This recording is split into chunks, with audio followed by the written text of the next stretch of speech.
TF1 Soir, 19h-20h.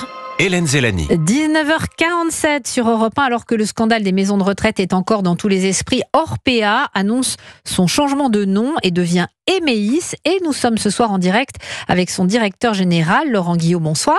Bonsoir madame. Merci beaucoup d'être à mes côtés dans ce studio.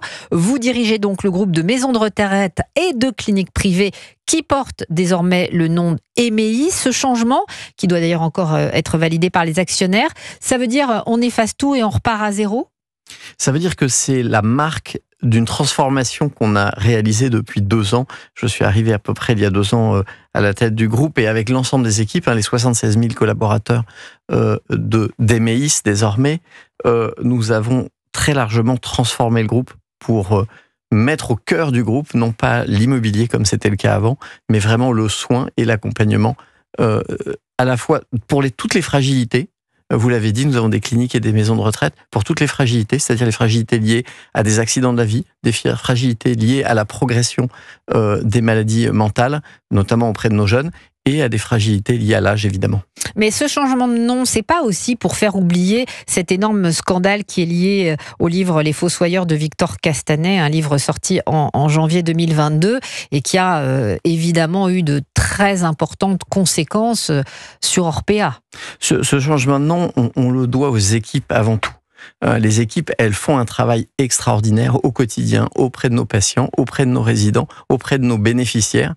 Et tous les jours, et pendant le Covid, nous les avons applaudis, nous les avons acclamés quand elles étaient auprès de nos aînés, auprès de nos malades.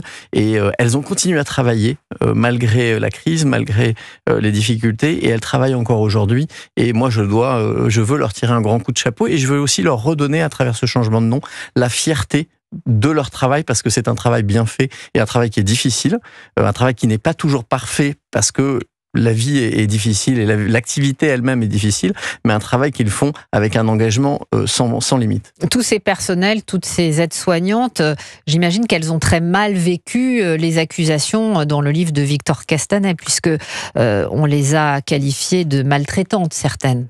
Tout à fait. Elles ont pris évidemment ça comme une remise en cause de la qualité de leur travail. Alors que dans l'extrêmement grande majorité des cas, et j'allais presque dire la quasi-totalité, c'est un engagement sans faille qu'elles ont au quotidien auprès de nos patients et de nos résidents. Il faut remettre vraiment les choses très claires.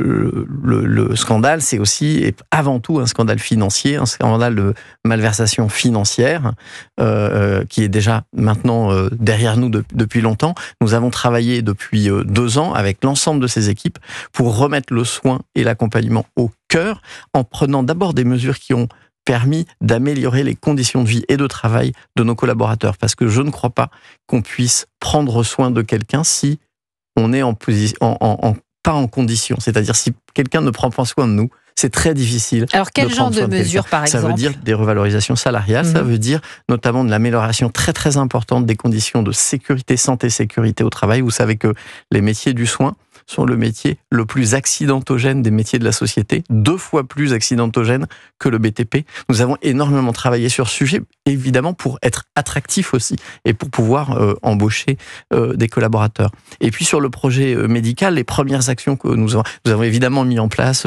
des projets de formation, parce que la formation est extrêmement importante et la formation continue pour avoir le meilleur niveau de qualité. Mais nous avons pris aussi des mesures concernant le bien-être de nos patients et de nos résidents en remettant le projet médical au cœur avec le professeur Pierre Crolla-Salmon qui nous a aidés, notamment en améliorant les taux d'encadrement, c'est-à-dire on met plus de monde au chevet de nos patients et de nos résidents. C'est-à-dire, quel est le taux d'encadrement ? Aujourd'hui, on a des taux d'encadrement qui ont augmenté de 10% par rapport à avant et qui sont plus, j'allais dire, en ligne avec ce que le gouvernement vise à moyen terme pour le secteur qu'avec les pratiques. C'est-à-dire, pour un résident, il y a combien ? Il y a environ, chez nous, entre 0,75 et 0,80 personnel pour s'occuper dans nos établissements, ce qui est bien plus que la moyenne du secteur. On va prendre, si vous le voulez bien, on va prendre en ligne Isabelle qui nous appelle des Landes et qui est aide-soignante. Bonsoir Isabelle. Bonsoir. Vous connaissez très bien ce métier dont on vient de parler, qui est très difficile. Quand vous entendez ce que dit Laurent Guillot, tous ces changements, est-ce que vous pensez que ça peut changer l'image des soignants et l'image plus globalement des EHPAD, des maisons de retraite? Je pense que le mal est fait. Vous pensez que il n'y a pas de marche arrière? Vous pensez que on ne peut pas retrouver la confiance?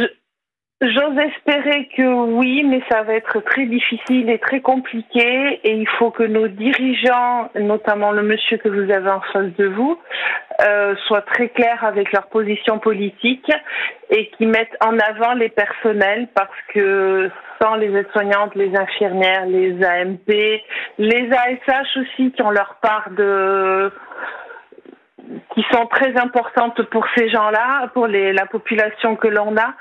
Et il ne faut pas oublier que la population dont on prend soin, c'est nous dans quelques années. Bien sûr. Et ça, je pense que nos dirigeants l'oublient.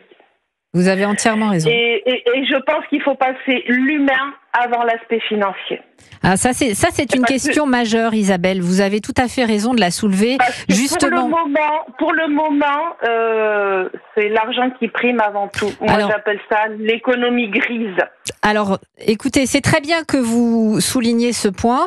Justement, Laurent Guillot, dans quelle mesure est-ce qu'on peut concilier la qualité des soins et les bénéfices? Parce que malgré tout, vous êtes une entreprise qui a besoin de gagner de l'argent, et vos actionnaires aussi. Alors, je vais d'abord revenir sur la première partie de l'intervention de notre auditrice, avec laquelle je suis 100% d'accord. Et d'ailleurs, le plan de refondation qu'on a mis en place, la première priorité, et la première des priorités, c'est nos équipes, c'est-à-dire les soignants, les personnels. Pourquoi? Et c'est ce que je vous disais juste avant, je pense pas qu'on puisse prendre soin de quelqu'un si quelqu'un prend pas soin de nous. Et ça a été vraiment la priorité numéro 1 de notre plan de refondation. L'entreprise avait des lacunes dans ce domaine. On a procédé à des améliorations salariales, à des formations beaucoup plus importantes. Nous avons également prévu, j'allais dire, des mesures extra-salariales qui permettent d'améliorer les conditions de travail. Comme je le disais, nous avons énormément travaillé sur la santé-sécurité au travail. C'est un métier qui, malheureusement, est trop accidentogène. Et donc, dans quelle mesure on peut concilier la nécessité de gagner de l'argent et le bien-être des patients? L'équilibre financier est une chose qui est importante, parce que sans équilibre financier, on ne peut pas réinvestir, on ne peut pas investir dans la formation, on ne peut pas embaucher du personnel, on ne peut pas faire énormément d'actions d'innovation qui sont nécessaires sur le moyen terme. Et moi, je pense qu'il y a un concept qui est de bénéfice raisonnable, c'est-à-dire permettre à la fois de faire bien notre travail. De toute façon, si on fait pas bien notre travail, et l'histoire l'a montré, ce qui se passe à la fin, c'est une catastrophe qui est à la fois actionnariale et à la fois réputationnelle, et surtout, avant tout, une catastrophe pour nos patients et nos résidents. Mais du coup, faire bien son travail est une condition pour un jour être bénéficiaire, et être bénéficiaire pour réinvestir dans le long terme dans nos activités. Est-ce que, tout à l'heure, elle a commencé, Isabelle, qui est aide-soignante, son intervention en disant « le mal est fait ». Alors, on a très très peu de temps. Qu'est-ce que vous répondez à ça? Alors moi, je suis un chef d'entreprise, donc je considère que rien n'est impossible. Ça, c'est constitutionnel de ma constitution, c'est comme ça. Et je pense que ce qu'on est en train de faire avec Emeis montre qu'on peut remonter la pente et qu'on peut être au service de nos patients et de nos résidents. Voilà, c'est donc un directeur général optimiste que j'ai à mes côtés. Merci beaucoup Laurent Guillot d'avoir été en direct sur Europe 1. Je rappelle que vous êtes directeur général de l'ex-Orpea, désormais Emeis. Merci. Europe 1 Soir. Merci à tous de nous avoir suivis sur Europe 1. Je vous donne rendez-vous demain pour un nouvel Europe 1 Soir, et je vous souhaite une très bonne soirée avec La France Bouge. Elisabeth Assayag, bonsoir. Quel est le programme ?